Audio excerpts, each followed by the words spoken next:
Entonces, esto es la vida de creencia, hermano. Porque después de recibir la salvación, después de haber recibido el perdón de los pecados, el Espíritu de Dios es quien está en el hombre. El Espíritu Santo de Dios es el que ha entrado en el corazón del hombre. Por lo tanto, ya el hombre no puede vivir así nomás, sino que el Espíritu Santo de Dios le está constantemente señalando varios puntos.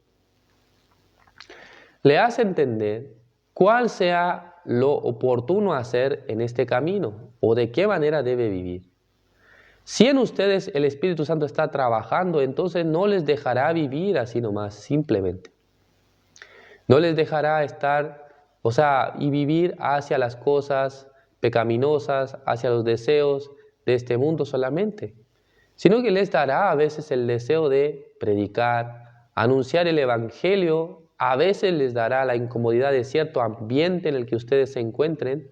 Sin querer, a veces nosotros nos encontramos en diferentes ambientes que no son tan adecuados para los cristianos, ¿no? De repente no son tan oportunos. Pero alguien por no querer caer mal puede estar ahí, ¿no? Pero alguien de repente me ofrece algún tipo de cosa como alcohol, droga. Entonces, ¿qué hago yo? Para estar en pie con ellos, entonces vamos a aceptar nomás. Alguien puede pensar así, ¿no?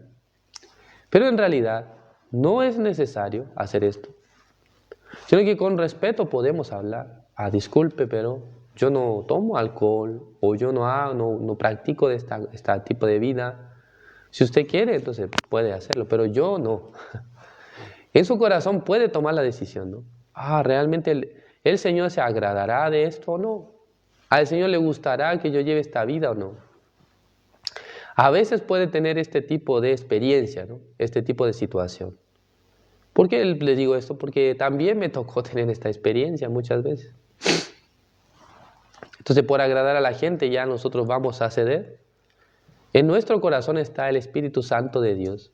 Somos siervos del Señor, personas que caminan con el Señor. Por lo tanto, si nosotros vivimos conforme a la guía del Espíritu Santo de Dios, hay muchas cosas de este mundo de las cuales podemos, ¿cómo decir? Podemos reprimirnos, ¿no? Podemos abstenernos. Podemos dejar de hacer, o podemos no hacerlo, digamos. No es esto problema. Pero ¿cómo podemos considerar esto? Cuando entendemos que esta vida no nos pertenece a nosotros, sino que es la vida que el Señor nos ha permitido. Si en nuestro corazón eso empieza a formarse detalladamente, cuando venga una situación así, entonces ustedes podrán pensar detalladamente, a ver, esto que voy a hacer, ¿le agrada al Señor o no le agrada? Si le agrada, entonces yo puedo hacerlo.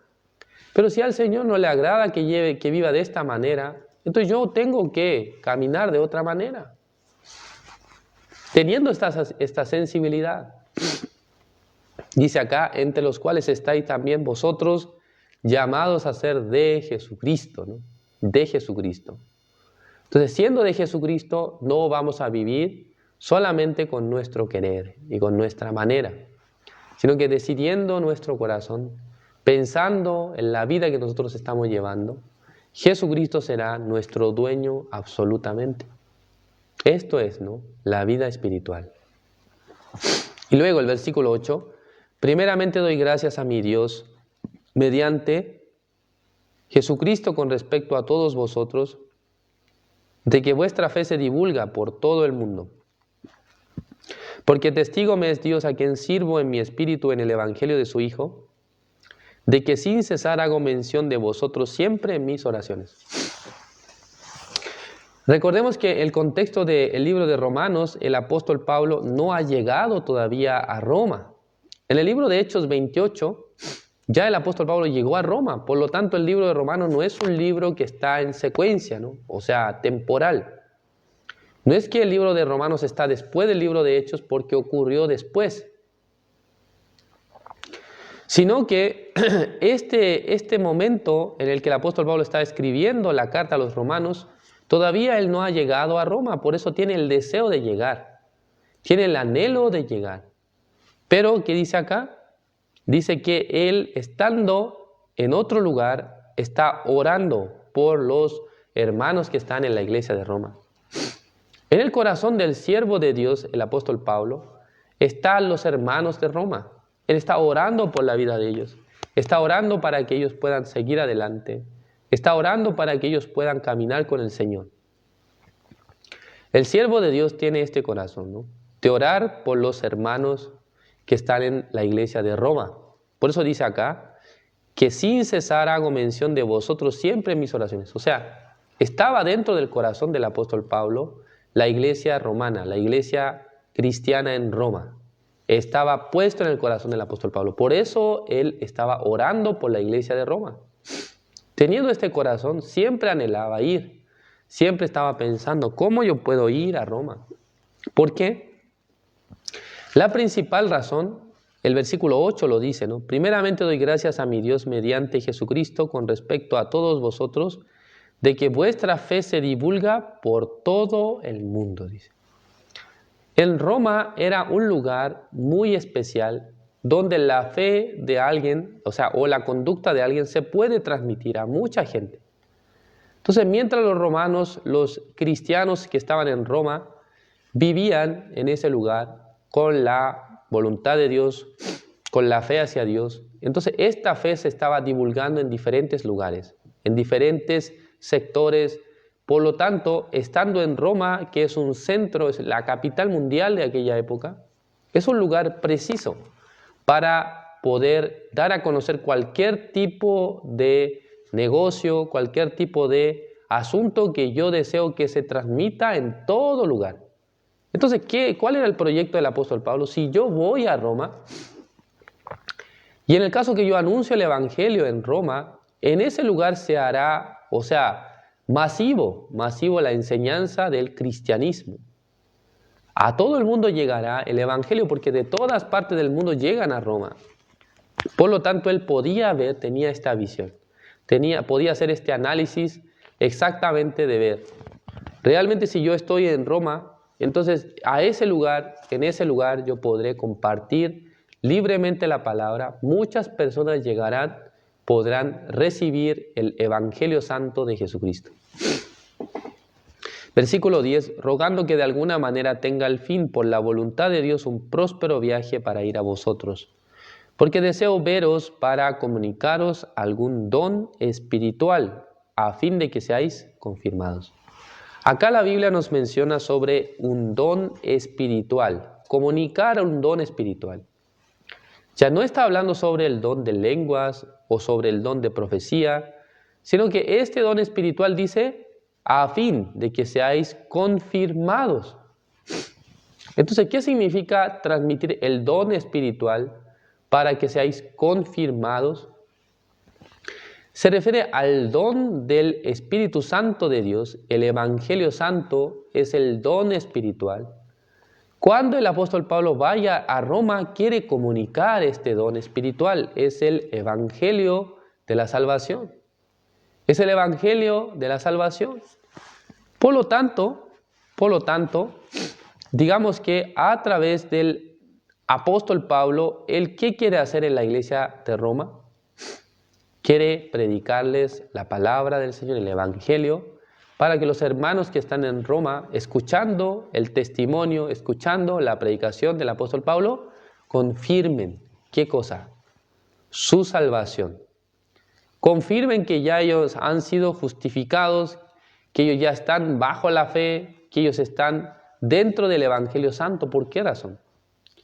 Porque las personas, mientras llevan la vida espiritual, mientras llevan la vida de creencia, muchas veces Satanás quiere engañar a la gente. No, ¿cómo que tú eres justo y santo? Mira, así tú has vivido, así tú has hecho de esta manera. A veces también creo que no lees tanto la Biblia. A veces creo que no estás siendo tan espiritual. Así a veces Satanás nos quiere dar un pensamiento diferente. Nos quiere dar una idea diferente. Nos quiere dar un concepto diferente. ¿Sí? Entonces, ¿qué es lo que nosotros tenemos que enfocar en esta parte?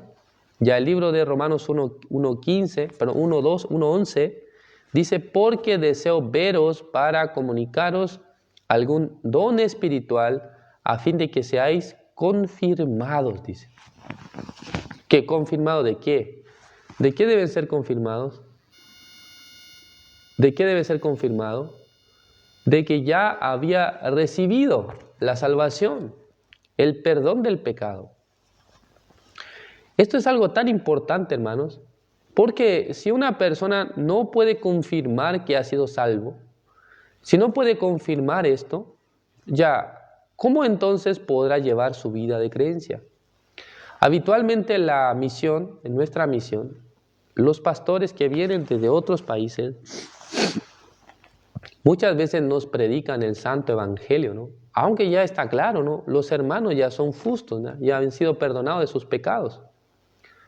Pero qué interesante, ¿no? Como si fuera una renovación en nuestro corazón, escuchando otra vez el evangelio con más claridad, con más detalle, pareciera que en nosotros se levanta una fuerza, ¿no? Ay, sí, yo soy justo, ¿no? Yo soy limpio. Yo no tengo pecado, por lo tanto ya no hay ningún impedimento para hacer la vida de creencia, para anunciar el evangelio, para vivir por la fe. Todo lo que el evangelio, o sea, el que nos predique en el evangelio trae consigo es beneficioso. Entonces confirmar, yo realmente estoy dentro de la fe o no, yo realmente estoy dentro de la creencia correcta o no. ¿Qué es lo que debo confirmar? Lo que debemos confirmar constantemente es, ya yo fui justificado, ya yo fui santificado, ya yo soy salvo, soy limpio, soy santo. ¿Qué problema hay entonces? El problema es que estoy viviendo como si no fuera el Hijo de Dios. Estoy viviendo de manera equivocada. Estoy solamente atado a mis pensamientos, a mi situación, a mi problema. Pero cuando escuchamos el santo evangelio, entonces en ese momento es cuando nosotros podemos realmente estar en medio del gozo, en medio de la esperanza, ¿no? Podemos sentirnos muy felices. Acá el versículo 12, esto es para ser mutuamente confortados por la fe que nos es común a vosotros y a mí. Ser plenamente confortados, ¿no? Estar realmente en medio del gozo y la alegría por esta salvación. Cuando viene el apóstol Pablo, entonces alguien pensará, ay, ¿qué nos va a compartir? ¿Qué tipo de palabra nos va a hablar? Pero él primeramente va a testificar, va a explicar cómo estaba anunciando el evangelio en distintos lugares y luego también va a explicar a los hermanos de la iglesia de Roma, mire, nosotros somos justos y salvos no por algunas obras que hemos hecho, sino por medio de la fe en Cristo Jesús. Así el apóstol Pablo llega, entonces los hermanos de Roma escuchan esta palabra, es la misma fe, tenemos la misma fe, estamos caminando igualmente la misma fe. Algunos dicen, de repente surgía mi duda, de repente me surgían dudas porque yo estaba viviendo de esta manera, a veces vivía de esta otra manera. Entonces, ¿qué hago? ¿De qué manera tengo que vivir? Alguien a veces estaba preocupado, ¿no? A veces alguien estaba bien, o sea, tenía dudas sobre la salvación. Pero cuando escucha otra vez el santo evangelio, en ese momento puede estar contento. Finalmente, ¿no? Acá el versículo 14. A griegos y a no griegos, a sabios y a no sabios, soy deudor. Así que en cuanto a mí, pronto estoy a anunciaros el evangelio también a vosotros que estáis en Roma. ¿Qué dice acá? A griegos y a no griegos, a sabios y a no sabios, soy deudor, dice. ¿Qué significa ser deudor? Que tiene que pagar. ¿Qué es lo que tiene un deudor? Una deuda, ¿no? Que tiene que pagar. Entonces, ¿cómo el apóstol Pablo puede pagar su deuda a griegos, a no griegos, a sabios, a no sabios? Cuando él va y anuncia el evangelio, cuando trabaja para el santo evangelio, entonces él podrá decir, ¿qué cosa? Ya que Jesucristo llevó todos sus pecados, que Jesucristo ya les limpió, que Jesucristo les justificó. Versículo 15, así que en cuanto a mí, pronto estoy a anunciaros el evangelio, ¿no? Son hermanos de la iglesia, son personas de la iglesia, Pero Él dice que pronto está para anunciarles el Evangelio también a vosotros que estáis en Roma. Por lo tanto, por una parte el apóstol Pablo quiere anunciar el Evangelio a los hermanos, pero también en el versículo 13 dice: pero no quiero, hermanos, que ignoréis que muchas veces me he propuesto ir a vosotros, pero hasta ahora he sido estorbado para tener también entre vosotros algún fruto como entre los demás gentiles. O sea, el apóstol Pablo quiere anunciar el Evangelio también a los hermanos, pero también entre los que están en ese lugar dudando o los que todavía no son salvos. Entonces, obtener el fruto del Evangelio, que alguno pueda recibir la salvación por medio de él, que alguno pueda recibir el perdón del pecado por medio de él. Algún invitado, ¿no? A veces nosotros cuando hacemos los eventos, invitamos a la gente para que escuche la palabra, ¿no? Entonces viene una persona nueva y justamente en ese seminario escuchó el Evangelio, recibe el perdón del pecado. A esto se refiere, ¿no? A la oportunidad que tiene el expositor, en este caso el apóstol Pablo, de ir a Roma para predicar entre los que están ahí. Alguno que todavía está recién conectándose con la iglesia o alguno que está recién conociendo, cuando escucha el Evangelio por el expositor que viene de otro lugar, puede entender y recibe el perdón del pecado. Muchas veces hemos visto esto, ¿no? Por lo tanto, ustedes también, siendo de Dios, siendo del Señor, ya ustedes también son de Jesucristo. ¿Para qué? Para recibir la guía del Señor Jesucristo, para que a través de sus vidas también alguien pueda también conectarse con Dios, conectarse con la iglesia y también que sus vidas sean gratas a los ojos del Señor. Espero que vivan con fe en esta semana. Ya de esa manera vamos a terminar la primera lección del libro de Romanos. Vamos a orar. Dios Padre, Señor, le agradecemos. En esta mañana nos permitió usted compartir su palabra. Cada día estamos pensando de qué manera podemos compartir la palabra de Dios, en qué lugar y de qué forma podemos anunciar el Santo Evangelio. Dios nos permite las plataformas virtuales para predicar la palabra. Hoy también, iniciando un nuevo mes de mayo, también hemos iniciado el estudio de Romanos. Espero que sea de gran bendición para nosotros y que a través de la palabra nosotros podamos transmitir el corazón de Dios. Gracias, Señor, por darnos este tiempo. Oramos en el nombre de su Hijo amado, nuestro Señor Jesucristo. Amén.